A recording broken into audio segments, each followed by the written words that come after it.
যখন কেউ আর কথা বলে না, রহিমাকে দেখে সবে মুখ ফিরাই না। আল্লাহু আকবার। হযরত আইয়ুব নবীর বিবি রহিমা যখন গ্রামের ভেতরে গেলেন কাজের জন্য, বাড়ি বাড়ি যাচ্ছে, কেউ আর কথা বলছে না। শাসি বলে শোনো, জানতাম না যে আগে তুমি এত বড় ধোঁকাবাজ, জানিলাম যে আজকে আরে বোঝাতে লাগিল।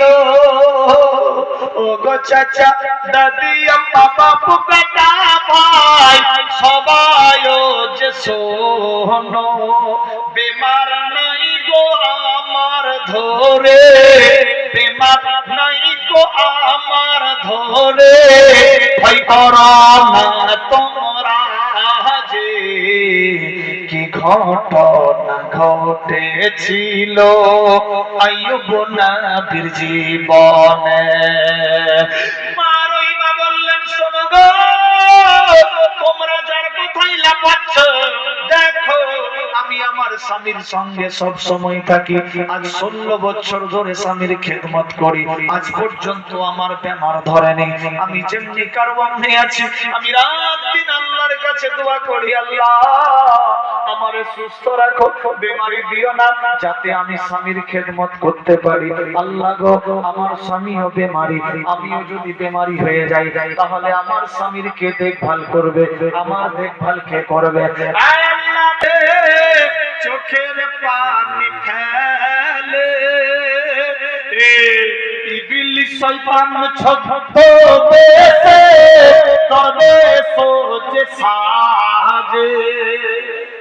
ইবলিস শয়তান ছদ্মবেশে এবার দরবেশ সেজে গেলেন।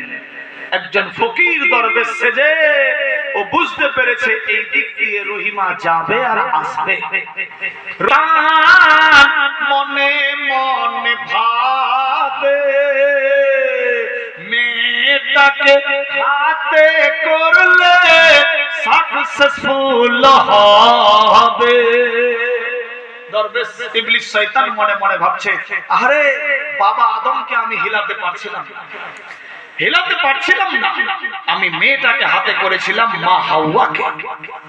আর মেয়েদের দিল নরম, মেয়েটাকে হাতে করে গন্ধম খাইয়েছিলাম, আর ওই মেয়েটাই গিয়ে নিজের স্বামীকে গন্ধমের রস দিয়েছিল।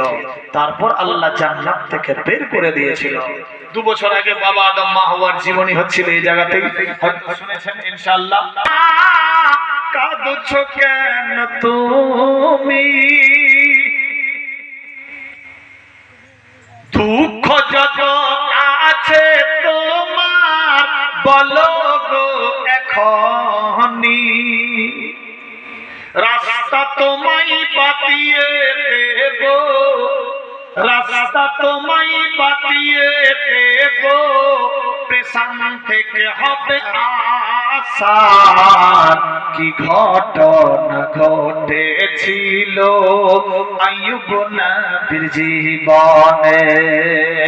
এই বিরাদার বন্ধুগণ, ওই দরবেশ কি বিশ্বাস করো আমায়, জীবনে ধোঁকা দিনি কাউকে, মিথ্যা কোনো দিন বলি না।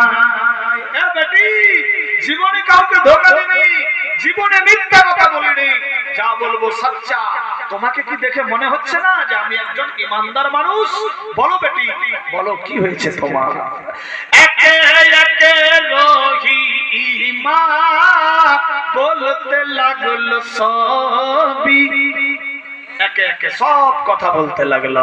আব্বা হুজুর, এইরকম আমরা বিশাল বড় বাদশা ছিলাম, বাদশা থাকতে থাকতে আমার স্বামীর বেমারি হয়ে যায়, বেমার হয়ে গেল, শরীরে পোকা কিরা হয়ে যায়, আস্তে আস্তে দুর্গন্ধে গোটা গ্রাম ছেয়ে যায়।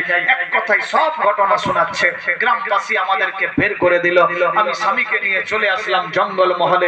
জঙ্গলে থাকতে থাকতে জানি না ওই পাশের গ্রাম থেকে খাবার জোগাড় করে নিয়ে যেতাম কাজকর্ম করে। গ্রামবাসী আর কাজে দিল না।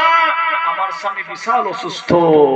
দরবেশ বলে, বেটি আমি সব জানি, এমনিতে দরবেশ হয়েছে, আমি সব জানি। মেয়েটার আরো বিশ্বাস হয়ে গেল, সত্যি মনে হয় সব জানে। আচ্ছা বেটি বলবো আমি তোমার ব্যাপারে কি কি জানি? আচ্ছা বলো তো আব্বা, তোমার স্বামীর 4টা বিয়ে? হ্যাঁ। 3জন স্ত্রীও চলে গেছে ছেড়ে? হ্যাঁ। তুমি বিশাল বড় বাদশার বেটি। হ্যাঁ। তোমার স্বামীর তুমি জান প্রাণ ভরে খেদমত করছো। মেয়েটা অটোমেটিক্যালি ভাববে কিনা যে ঠিকই তো আমার অগ্রিম খবর বলে দিচ্ছে, এই তো জানে না, কিন্তু তো শয়তান সবই জানে। এই 7টা কথা তোমার বলবে আর 3টা কথা হবে না। এই 3 কথার উপরে যখনই বিশ্বাস করবেন ইসলাম থেকে ডিলে।